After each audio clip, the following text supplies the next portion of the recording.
Baha'u'lláh lies tortured, exiled, under arrest in the prison city of Akka in the Holy Land, his homeland convulsed in this bloody extermination of his followers, one of whom...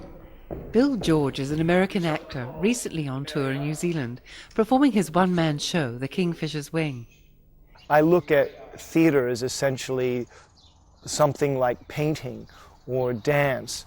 A theater artist works in the empty space in order to tell a story using all of the means available to him, the actor's body, sound, visual, movement, various and sundry means, light.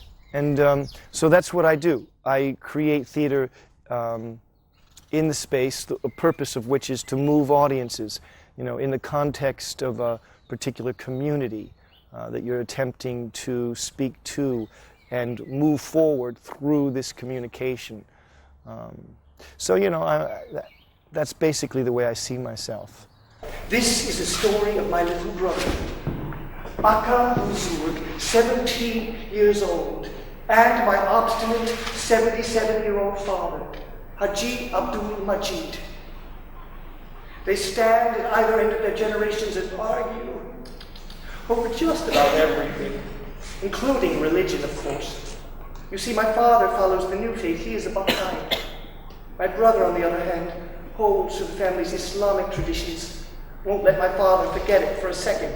It's little more than a domestic melodrama, but unforgettably sealed with blood. The blood of my brother, my father, the blood of martyrdom. In his writings, Bahá'u'lláh, the founder of the Baha'i Faith, exhorts his followers to pursue a vocation after their calling. O God, do not take back to thy justice what thou hast given me through thy bounty. Grant me strength for its protection. For Bill George, acting has been that vocation, a vehicle whereby he may find expression in the arts of the sacred.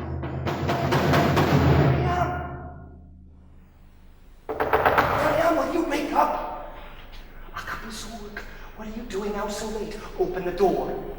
What? Open the door, silly. I can't. Father's here for sure. Then get back. What are you doing?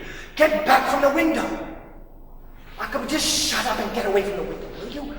Yeah, be careful, Akab. Yeah.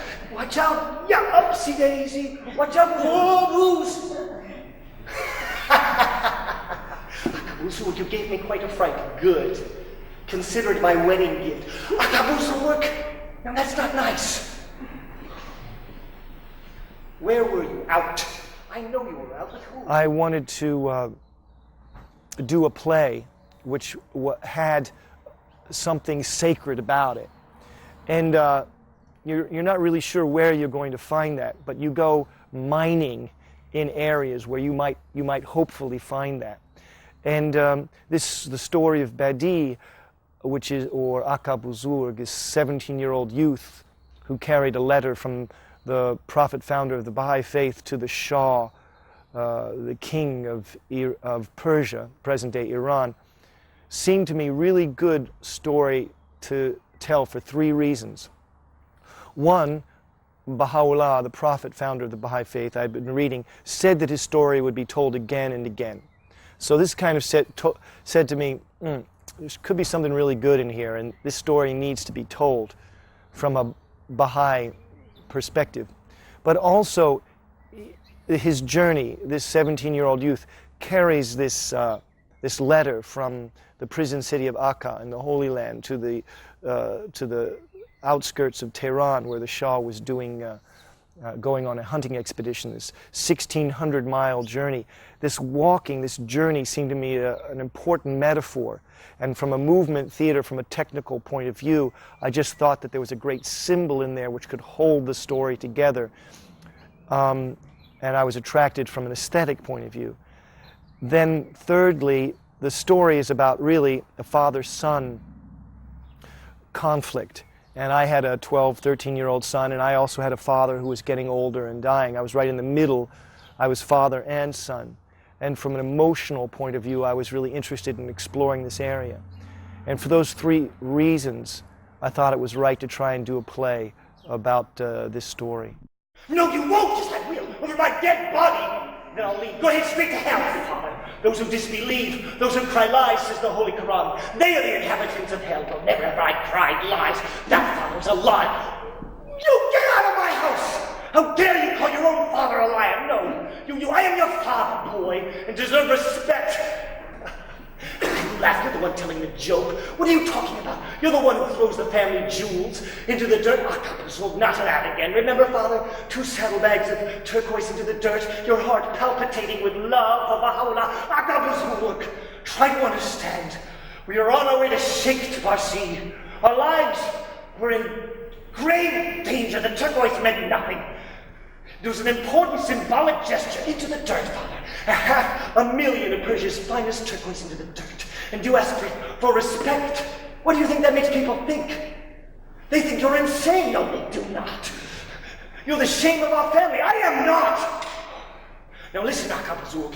If you cannot understand the ways of God, please refrain from descending into the fire by this ignorant and immature attack on a cause that is obviously far, far greater than you will ever understand.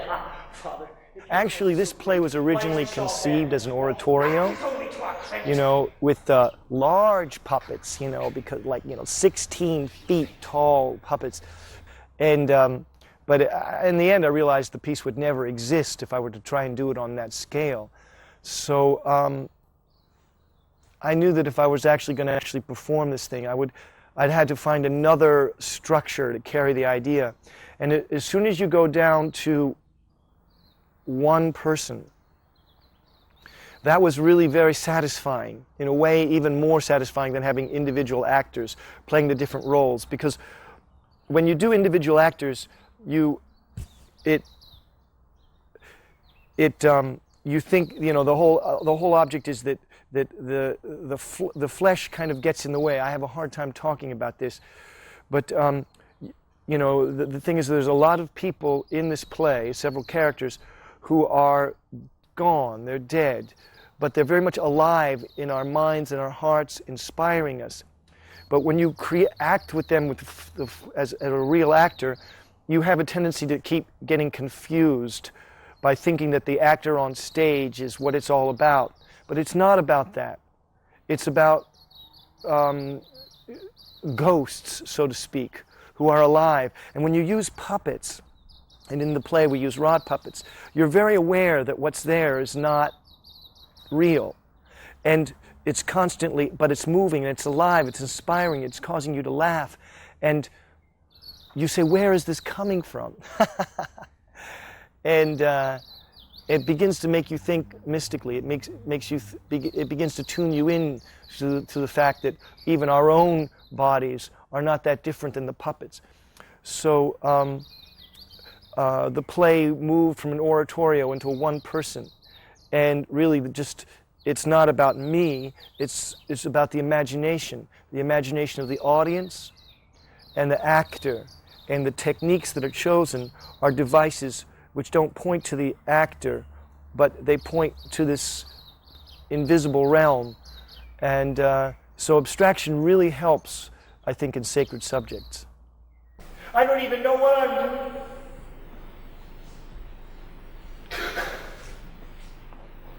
I don't even know what I'm doing here. It has to be one thing, though. I am afraid for my father's life. Why shouldn't I be? He's old. People take advantage of him. I'm sorry, Makabuzu. Do you want me to go? No, stay. I need help. Makabuzu, my friend. We mustn't be afraid of anything. Certainly, most of all, we mustn't be afraid of dying.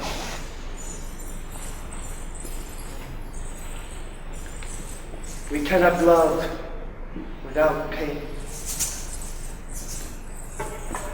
cannot live without the constantly dying. Baha'u'lláh has said, I have made death a messenger of joy. Wherefore dost thou grieve? I have made the light to shed on thee its splendor. Why dost thou veil thyself therefrom? Does Baha'u'lláh ever suffer? What is it? It's all right. Don't know what you're asking. The greater your ability to love, the greater the suffering. And Baha'u'lláh is, if anything, profound and wonderful love of us all. Now, would you tell me about Baha'u'lláh?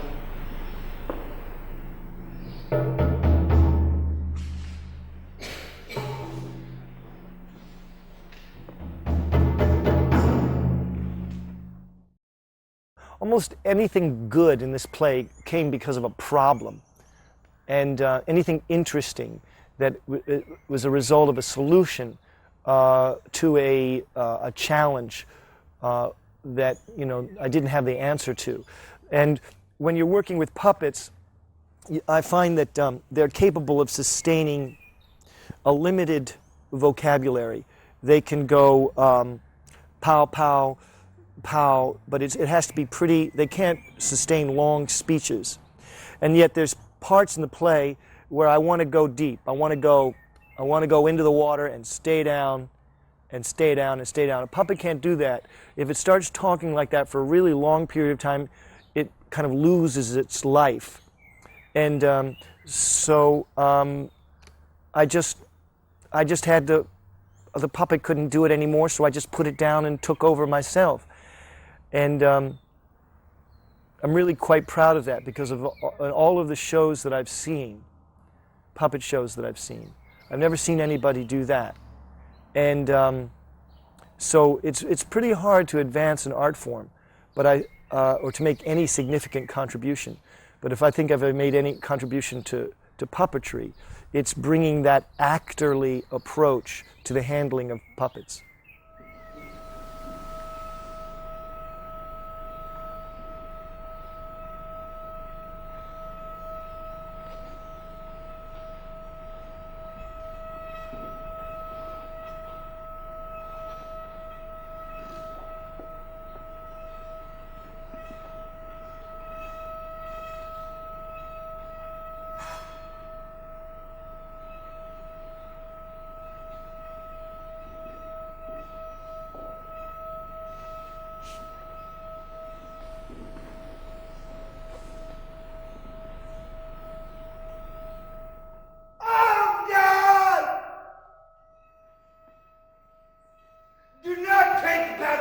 Justice, which thou hast given me to thy bounty. Grant me strength for its protection.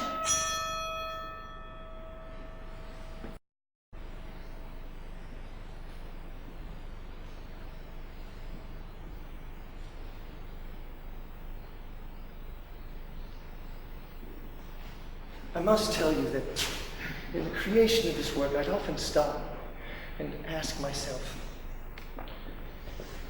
I wonder what he was really like. Baha'u'lláh. I mean, here was a man, an ordinary man, you might say, who intended to transform the entire planet. I mean, where does he get off setting goals and objectives like that? I mean, who does he think he is? What kind of a Dale Carnegie course did that guy take? I mean, he was a teacher, right? But not like any teacher I ever had. He taught that there's only one God. Mankind is one family. That's cool. I was a child in the 60s. I can relate to that. All of share a divine origin. Yeah, like any child can figure that one out. But he had to do this in the face of an opposition from political forces and Orthodox clergy so fierce. He was exiled 3-4 times, imprisoned for over 40 years, stoned, whipped, poisoned, and forced to bear the deaths of thousands of his beloved friends and followers. And these are just the facts, you know. I never trust facts. The superficial trappings of a being so magnetic, so majestic, that generals accustomed to authority and power, even his sworn enemies, often involuntarily fell to their knees when they came into his presence. Okay. When was the last time you felt like falling to your knees when you came into somebody's presence? Yeah, it doesn't happen to me too often either. The biggest challenge is Baha'u'lláh himself. Because in the Baha'i Faith there are explicit writings and direction that an actor is not allowed to represent Baha'u'lláh on the stage in any way, shape, or form. And in this play, you know, Baha'u'lláh is really at the center of the hurricane of activity. And you, as an audience, or as an actor who wants to please the audience wants to see Baha'u'lláh. I mean, that's where the love, that's where the magnetism of this whole story is pulling us. And yet we're not really allowed to go there. And I think this is a terrific law. I mean, I am so grateful for this law because as soon as you try and represent anything transcendent in a specific or finite way, you've limited it, and it loses its power. And in drama, you know, that means that all of our devices have to be things which point us into the direction of the infinite. And so I didn't know how to do that. So the first thing I did as I started, I did a monologue about how difficult it is to understand Baha'u'lláh. And this, you know, that just tries to set the groundwork, to get people thinking, to get people stretching their abilities to comprehend, to go beyond their normal experience. Then we set up this shadow sequence with a flashlight and some very strong but ambiguous images. A hand coming up into the light and holding the light, someone walking down a hallway mysteriously into an unknown area, a sense of being closed down by a hand, shut down. These images do not represent Baha'u'lláh, or they do not represent the spirit. They're just strong images that the imagination then has a way. We need wings to fly, and these are hopefully designed to push us out into the realm of imagining what it would really be like to meet Baha'u'lláh. So that was really a big problem theatrically, and one which I'm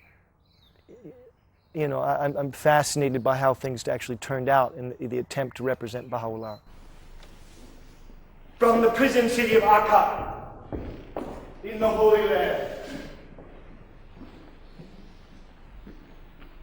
Baha'u'lláh dictates a letter to the Shah.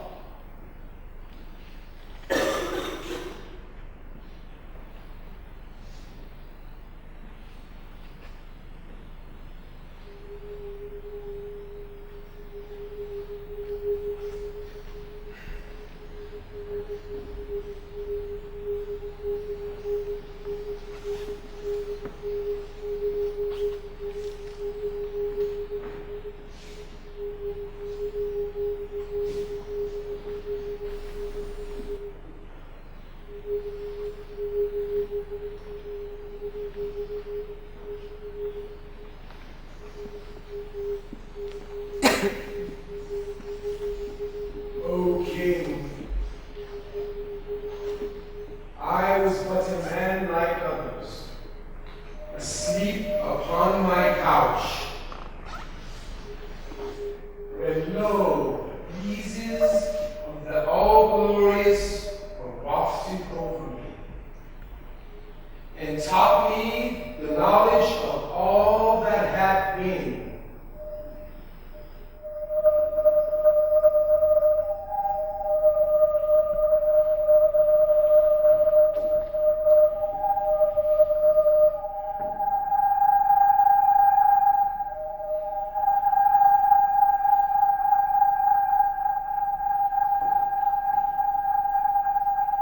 This thing is not from me, but from one who is almighty and all-knowing.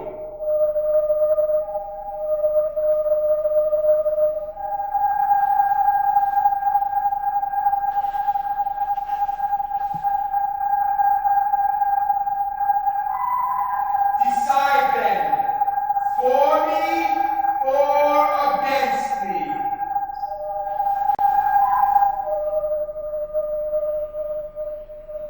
We ask God to send one of his servants and to detach him from the contingent being and to adorn his heart with the decoration of strength and composure. A lot that was discovered along the way was just an attempt to understand this problem of worship through art, and the play, I think, at the heart, at the center, there's some interesting moments. For instance, there's a point where we come out and we burn this piece of paper, which kind of is an ornamentation to the moment when Badi meets Bahá'u'lláh and is very much transformed. And Bahá'u'lláh says he is turned into a ball of fire, which gave me the idea to burn this thing at this point. And we repeat the name Badi, Badi, Badi, which means wonderful. That's the name that Bahá'u'lláh gave Aqabuzurg. Now, originally that was on a recording, and it was just saying the name. But when we went live, when we went with a live musician who was saying these names aloud, and he could say this name as if calling to the, through the veils of existence, into the other side of reality. These words are so inadequate to talk about these things. It was amazing what happened.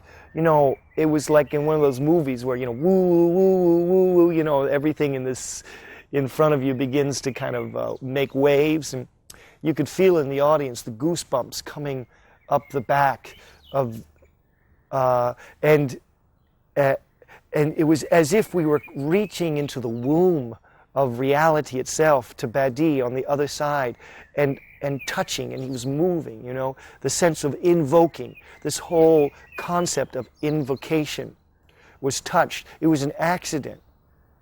But when we discovered that, we realized, you see, this is where we want to go. How do we go about doing this? Invocation. This sense of connecting us to those who are in the past and making them alive for us. We need this.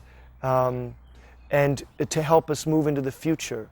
And then this relationship between, telling the purpose of the play is to discover moments like that, but it's also then to talk about the family and the fights and the arguments that are in the family, so that we, outside of the play, realize that even though this person is a martyr and very holy and very special, they're just like us.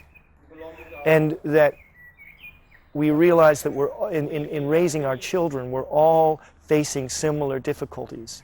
And so the purpose of the play is to unite us as a community and strengthen us in our struggle to raise our children, to realize that we're not alone.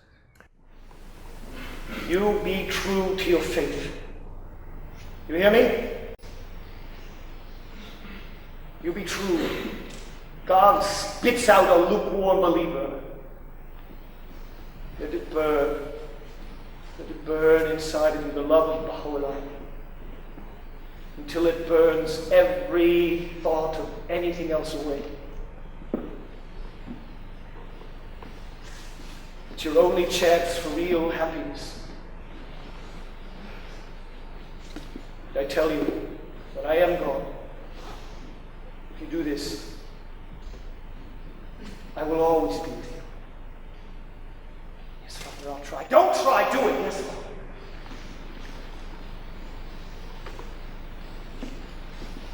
All right, you may kiss me goodbye, Father. Before I kiss you goodbye, might it be possible that I could hear from your lips that you forgive me for all the trouble that I caused you? What is this? First you're in a hurry to be on your way, then you ask me a question like that? I've got enough days in the week to forgive you for all the trouble that you caused me. Now you give me a kiss goodbye. You're a good boy now.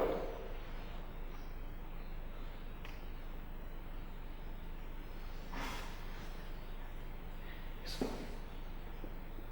Goodbye. You be a good boy, huh? Don't you let this family down. I'll do the best I can, Father.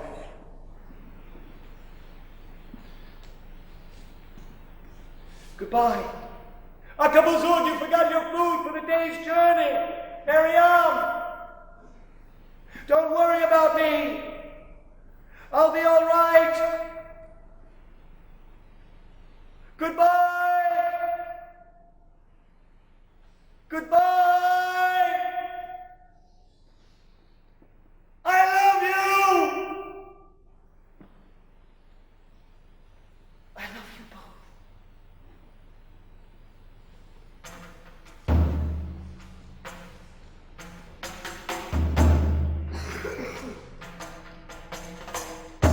Akabuzur, with great haste, and by way of Baghdad, makes his way to the prison city of Akka in the Holy Land, where he finally meets Baha'u'llah.